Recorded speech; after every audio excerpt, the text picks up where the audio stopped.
बुलेटिनच्या सुरुवातीला बातमी आहे सांगलीतून। सांगलीत श्रीनाथ केसरी बैलगाडा शर्यतीचं आयोजन करण्यात आलंय। शिवसेनेचे नेते चंद्रहार पाटील यांनी आयोजन केलंय। बैलगाडा शर्यतीत विजेत्यांना फॉर्च्युनर मिळणार आहे, तर मोठं बक्षीस विजेत्यासाठी ठेवण्यात आलेलं आहे। शिवसेनेचे नेते चंद्रहार पाटील यांनी या शर्यतीचं आयोजन केलेलं आहे। विजेत्याला फॉर्च्युनर कार मिळणार आहे। सांगलीमध्ये श्रीनाथ केसरी बैलगाडा शर्यतीचं आयोजन करण्यात आलेलं आहे। ही शर्यत पाहण्यासाठी मोठ्या प्रमाणात शर्यत प्रेमी दाखल होण्यास सुरुवात झालेली आहे। तर बैलगाडा शर्यतीत विजेत्यांसाठी मोठे बक्षीस ठेवण्यात आलेलं आहे। फॉर्च्युनर कार हे बक्षीस स्वरूपात देण्यात येणार आहे।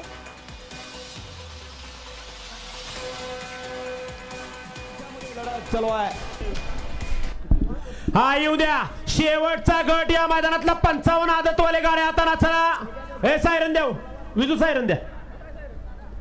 बसणाऱ्या ऑलराऊंडर अप्पाड्यावर कारुंडकरांचं हार्दिक हार्दिक बसणाऱ्या ऑलराऊंडर अप्पाड्यावर कारुंडकरांचं हार्दिक हार्दिक आणि हार्दिक अभिनंदन। पिटलं तर काय होईल का?